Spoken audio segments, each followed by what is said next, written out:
Hello class. Welcome back बच्चों। क्यों प्यारे बच्चों, स्टार्ट करते हैं नया लेक्चर। बेटा, हमने फाइनेंशियल स्टेटमेंट अच्छे से सीख लिए हैं। फाइनेंशियल स्टेटमेंट के पास्ट ईयर क्वेश्चन भी लास्ट लेक्चर में देख लिए थे। आज बेटा एनालिसिस ऑफ फाइनेंशियल स्टेटमेंट की बात करेंगे। बेटा चैप्टर नंबर 2 इस बुक में एक थ्योरेटिकल चैप्टर है और वो तभी का टॉपिक है जब मैंने थ्योरी के 2 लेक्चर लेने हैं आपके। ठीक है जी, तो वो अभी पेंडिंग है मेरी तरफ से। अब मैं बेटा एनालिसिस के सिंपल टूल्स इस्तेमाल करना शुरू करूंगा। चैप्टर 3 और 4 एनालिसिस ऑफ फाइनेंशियल स्टेटमेंट के सबसे सिंपल टूल। ठीक है जी, और आज ही चैप्टर नंबर 3 भी हो जाएगा, आज ही चैप्टर नंबर 4 भी हो जाएगा। ठीक है जी, और मुझे नहीं लगता पास्ट ईयर क्वेश्चन में भी कुछ खास मिलेगा। एक बार कल कर कर देख लेंगे 2-3 क्वेश्चन। ठीक है जी, परसों से बेटा मैं अकाउंटिंग, चलो रेशियोज तो नहीं, पहले पहले कैश फ्लो स्टेटमेंट शुरू कर दूंगा, वो परसों से ही शुरू कर दूंगा बेटा। ठीक है, फिलहाल आज कंपैरेटिव स्टेटमेंट और कॉमन साइज की बात करनी है। पहले कंपैरेटिव स्टेटमेंट की बात करते हैं। बेटा मैं लिख नहीं रहा लेकिन एक बार बोल देता हूँ। कंपैरेटिव स्टेटमेंट में आप क्या करते हो? कंपैरेटिव स्टेटमेंट में बेटा हम कंपैरेटिव स्टडी करते हैं of all the individual elements of a financial statement of a company of different year. बेटा हर एक इंडिविजुअल एलिमेंट की कंपैरेटिव स्टडी करना, एक ही कंपनी के लेकिन बेटा कुछ अलग अलग सालों के, उसे हम बोलते हैं कंपैरेटिव स्टेटमेंट। बनती कैसे है थोड़ी सी बात ये भी कर देता हूं, एक मिनट सामने देखना। बेटा अब आप फाइनेंशियल स्टेटमेंट तो अच्छे से जानते हो, फाइनेंशियल स्टेटमेंट अच्छे से जानते हो। मान लो बेटा 31 मार्च 2024 की कोई बैलेंस शीट है, साथ में 31 मार्च 23 की कोई बैलेंस शीट है। ठीक है जी, यहाँ शेयर होल्डर फंड लिखे हैं, उसमें share capital reserves and surplus लिखा है, non current liability long term borrowing लिखा है, करंट लायबिलिटी लेट्स सपोज की ट्रेड पेएबल लिखा है, और ये लायबिलिटी साइड। चलो जी आगे बढ़ जाओ। नॉन करंट एसेट्स में कुछ दिया हुआ है मेरे को, property plant equipment, non current investment. Then current assets में कुछ इन्वेंटरीज की बात है, कैश एंड कैश इक्विवेलेंट की बात है, बैलेंस शीट मीट आउट होती है। ठीक है जी, क्या बताता है कंपैरेटिव स्टेटमेंट?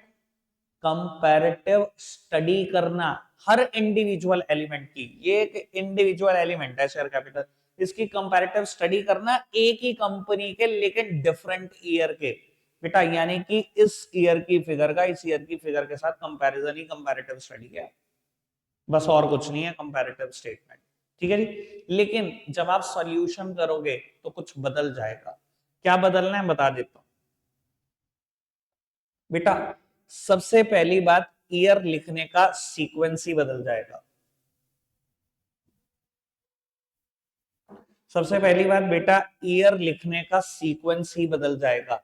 बेटा यहां पर प्रीवियस ईयर पहले आ जाएगा, प्रीवियस ईयर की फिगर्स पहले आ जाएंगी और करंट ईयर आएगा बाद में।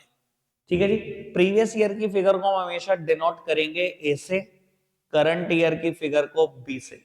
ठीक है जी, फिर मैंने 2 कॉलम और बनाए हैं इक्वल साइज के। ठीक है जी, यहां पर मैं लिखूंगा बेटा एब्सोल्यूट चेंज, एब्सोल्यूट चेंज, और एब्सोल्यूट चेंज को मैं रिप्रेजेंट करूंगा सी से। और एब्सोल्यूट चेंज किसके बराबर होगा? करंट ईयर की फिगर माइनस प्रीवियस ईयर की फिगर। कुछ मिथ रहते हैं बच्चों को, ठीक है जी, वो मैं मिथ भी दूर करूंगा। 2 मिथ रहते हैं, और उसके बाद बेटा परसेंटेज चेंज। परसेंटेज चेंज को हम रिप्रेजेंट करते हैं डी से। डी किसके बराबर होता है? Absolute change upon base year multiplied by 100, यानी कि C upon A multiplied by 100। 2 मिथ क्या रहते हैं बच्चों को? बेटा 2 मिथ बच्चों को ये रहते हैं कि फिगर माइनस में नहीं आ सकती। क्यों नहीं आ सकती? क्यों नहीं आ सकती? मान लो यार रिजर्व एंड सरप्लस 2 लाख थे और करंट ईयर में ये 1,20,000 हो गए, आनी गई फिगर माइनस में? आ सकती है। बच्चों को ये मिथ रहता है कि 100% से ऊपर नहीं आ सकता। भाई ऐसी कोई कहानी नहीं है। अगर मान लो मैं कहूं एक जगह पे फिगर थी 2 लाख और करंट ईयर में फिगर हो गई 6 लाख, तो भैया चेंज कितना हुआ? 4 लाख का। 6 लाख माइनस 2 लाख। ठीक है जी, परसेंटेज चेंज कितना हुआ? 4 lakh upon 2 lakh multiplied by 100। Change 200% क्या 500% क्या 1000% भी आ सकता है। ऐसी कोई जबरदस्ती नहीं है। क्लियर है जी बात? समझ में आती है बात? आओ जी एक आध क्वेश्चन में दिखा देता हूं ये कैसे करते हैं। ठीक है, कोई एक एक क्वेश्चन देख लो बैलेंस शीट और एसपीएल पर, और कुछ नहीं है बेटा। बाबू करंट ईयर की फिगर गिवन है, प्रीवियस ईयर की फिगर गिवन है, share capital reserves and surplus long term borrowing trade payable और ब्ला ब्ला ब्ला ब्ला ब्ला।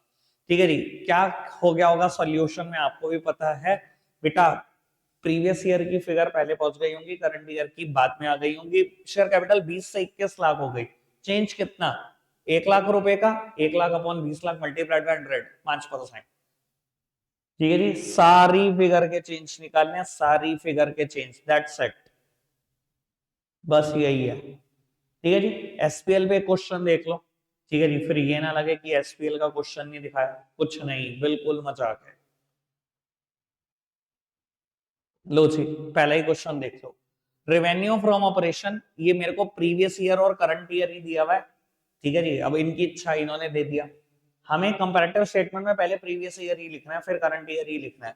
20 से 25 हो गया, 20 से 25 हो गया मतलब 5 लाख का change, 5 lakh upon 20 lakh multiplied bye 25% का चेंज। ठीक है जी, सेम वे 10 से 13 लाख हो गया, 10 लाख से 13 लाख हो गया, 3 लाख का change, 3 lakh upon 10 lakh multiplied by 100, 30%। उसके बाद बेटा अदर एक्सपेंसेस पहले कुछ नहीं थे, अब हो गए 1,20,000, कुछ नहीं थे 1,20 हो गए, चेंज पूरे 1,20 का आया बेटा, परसेंटेज चेंज नहीं निकलेगा, इनफिनाइट आ जाएगा। ठीक है जी, निकलेगा ही नहीं, डैश।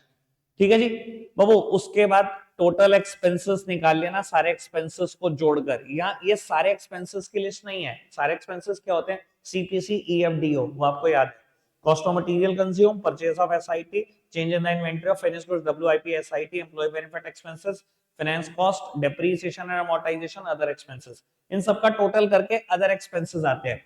रेवेन्यू फ्रॉम ऑपरेशन दिया हुआ है, ऐसा भी हो सकता था रेवेन्यू फ्रॉम ऑपरेशन के साथ अदर इनकम दिया होता तो टोटल रेवेन्यू में नाम लिखता, तो मैं टोटल रेवेन्यू भी निकालता, इसने नहीं दिया फिलहाल। टोटल रेवेन्यू में से टोटल एक्सपेंसेस माइनस करता हूं तो आता है profit before taxes minus taxes फिर प्रॉफिट आफ्टर टैक्सेस। तो पहले इसने टोटल एक्सपेंसेस का निकाला, उसकी भी परसेंटेज, प्रॉफिट बिफोर टैक्स निकलेगा ही। ठीक है जी, प्रॉफिट बिफोर टैक्स समझ गए ना कैसे निकलेगा, revenue from operation minus total expenses 10 lakh, 20 minus 10 10, 25 lakh में से 14,20,000 चले गए, 10,20,000, 10,80,000, 10 लाख 10,80,000, 80,000 का चेंज निकल जाएगा सब कुछ। ठीक है, कोई दिक्कत तो नहीं, बस इतना सही है कंपैरेटिव स्टेटमेंट। ठीक है, आगे बढ़ते हैं बेटा, कॉमन साइज स्टेटमेंट क्या है बाबू। कंपैरेटिव स्टेटमेंट एनालिसिस का बहुत ही सिंपल टूल है।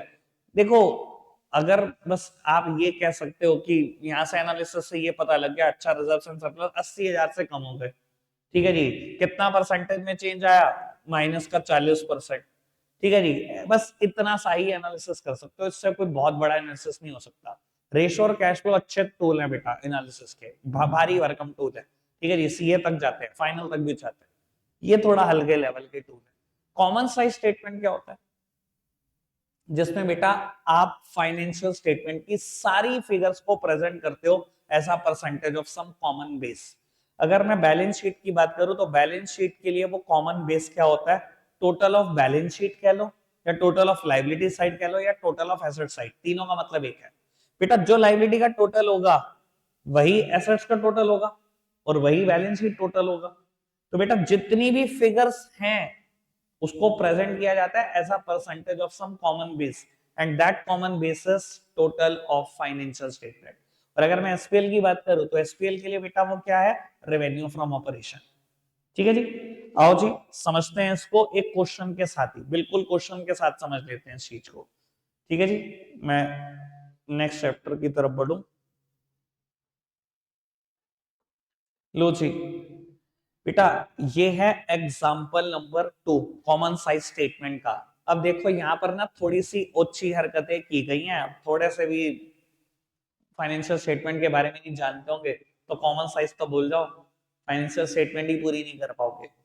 देखो, शेयर कैपिटल दिया, रिजर्व एंड सरप्लस दिया, ट्रेड पेबल आ गया, ट्रेड रिसीवेबल आ गया, शॉर्ट टर्म प्रोविजन आ गया, property plant equipment and tangible assets आ गया, long term provision, current investment, inventory, cash and cash equivalent.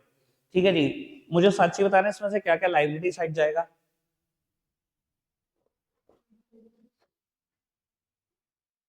पहली चीज, पहली शेयर कैपिटल नहीं जाएगी लाइबिलिटी साइड। हाँ जी, क्यों रिजर्व एंड सरप्लस नहीं जाएगा, शेयर कैपिटल, हाँ सब बताओ कौन सा, मतलब मैंने तो ये पूछा है लाइबिलिटी साइड क्या जाएगा, बस आप ये बताओ। फर्स्ट आइटम जाएगी, सेकंड भी जाएगी, थर्ड भी जाएगी, फोर्थ जाएगी, trade receivable, short term provision रहेगा fifth item, long term provision बस। लेकिन सीक्वेंस में पहली हेडिंग बनाना शेयर होल्डर फंड, उसमें भी ये दोनों जाएंगी, share capital reserves and surplus. फिर हेडिंग बनाना नॉन करंट लायबिलिटी, उसमें लॉन्ग टर्म प्रोविजन। फिर हेडिंग बनाना करंट लायबिलिटी, उसमें ट्रेड पेएबल। समझ में? फिर ऐसे ही एसेट साइड हेडिंग बनेगी नॉन करंट एसेट्स, उसमें क्या क्या जाएगा, property plant equipment and intangible assets, बस। और भी कुछ है? फिर करंट एसेट्स, करंट एसेट्स में भी एक सीक्वेंस है, set CSO, current investment given है, इन्वेंटरी गिवन है, ट्रेड रिसीवेबल गिवन है, cash and cash equivalent given है। ठीक है जी, वो भी ध्यान रखना है। ठीक है, फिगर कैसे लिखोगे? इन्होंने करंट ईयर प्रीवियस ईयर, आप पहले प्रीवियस ईयर, जैसे कंपैरेटिव में पहले प्रीवियस ईयर लिखते हैं फिर करंट ईयर, अभी भी आप वैसे ही करोगे। ठीक है जी, पहले प्रीवियस ईयर और फिर करंट ईयर कैसे प्रेजेंट करते हैं? As a percentage of some common base, and that common base is for the balance sheet is the total of balance sheet और the total of liability side और the total of asset side. बेटा कैसे present करना सुनो, 2,40,000 upon common base यही रहेगा, 5 lakh multiplied by 100%। ठीक है जी, 48%। 70,000 upon 5 lakh multiplied by 100%, 14%। 65,000 upon 5 lakh, 1,10,000 upon 5 lakh, 15,000 upon 5 lakh, 5 lakh upon 5 lakh, यानी कि 100% होगा। ठीक है जी, 3 lakh upon 6 lakh, 80,000 upon 6 lakh, 80,000 upon 6 lakh, 1 lakh upon 6 lakh, 40,000 upon 6 lakh. ठीक है जी, ऐसे ही 230 अपॉन 5, 8 अपॉन 5, 72 अपॉन 5, 180, 10। ठीक है, पक्की बात? ठीक है, ओके बात। अब एसपीएल के लिए एक बात बोलूं, एसपीएल में सबसे ऊपर लिखा होगा revenue from operation, then other income, then total revenue. क्या होता है बेस? मैंने कभी नहीं कहा total revenue, revenue from operation. ठीक है जी, मान लो ये रेवेन्यू फ्रॉम ऑपरेशन लिखा है 5 लाख और 6 लाख। ठीक है, बेस भी क्या लेना है? Revenue from operation her figure के लिए। तो भैया पहली फिगर भी 5 लाख है, बेस भी क्या है? 5 ही lakh. 5 lakh upon 5 lakh multiplied by 100%, revenue from operation के सामने दोनों तरफ 100% लिखा होगा। ठीक है जी, और जो टोटल रेवेन्यू होगा वो हमेशा 100 से ज्यादा होगा। लो दिखा देता हूं। ठीक है जी, ऐसे बोलता रहूंगा तो शायद बातें मेरी क्लियर ना हो आपको। लो जी, खैर इसमें तो अदर इनकम ही नहीं है, तो भी मैं एक मिनट एक ऐसा क्वेश्चन ढूंढ लूं जिसमें अदर इनकम हो। लो जी बेटा, अब इसमें फिगर ही एक साल की है, चलो क्या करें, कोई नहीं, एक साल की, एक साल से काम चलाते हैं। रेवेन्यू फ्रॉम ऑपरेशन है, अदर इनकम है, टोटल रेवेन्यू है, कुछ खर्चे हैं। ठीक है जी, आओ जी, रेवेन्यू फ्रॉम ऑपरेशन है, बेस भी क्या है? रेवेन्यू फ्रॉम ऑपरेशन पूरे एसपीएल के लिए 2 lakh upon 2 lakh multiplied by 100। मैंने कहा था इसके सामने 100 होगा। मैंने कहा था टोटल रेवेन्यू हमेशा 100% से ज्यादा होगा, क्योंकि अदर इनकम कितनी है? 15,000। बेस क्या लेना है इसके लिए भी? Revenue from operation. 15,000 upon 2 lakh multiplied by 100%, 7.5%। 215 upon 2 lakh multiplied by 100%, base तो 2 ही लाख है ना सबके लिए। समझ में आती है जी बात? चैप्टर मेरी तरफ से दोनों ही खत्म है, 15 मिनट अभी नहीं लगाए होंगे मैंने करने में, लेकिन मैं चाहता हूं 2 क्वेश्चन कंपैरेटिव के बैलेंस शीट के, 2 क्वेश्चन एसपीएल के बैलेंस शीट के, 2 कॉमन साइज के बैलेंस शीट के, 2 एसपीएल के कॉमन साइज के क्वेश्चन। ठीक है जी, 8 इलस्ट्रेशन कर दो मेरी चॉइस के, उसके बाद कल पास्ट ईयर क्वेश्चन देखते हैं। ठीक है जी, बहुत देर नहीं लगेगी आपको भी करने में, 20 से 22 मिनट लगेंगे बस, प्रोवाइडेड की कैलकुलेशन थोड़ी सी आप फास्ट करो। पहले क्वेश्चन नंबर 3 कर रहे हो कंपैरेटिव का। ठीक है जी, स्टार्ट कर दो फटाफट से। लगता है आज के लिए इतना ही है मेरे बच्चों, बाय।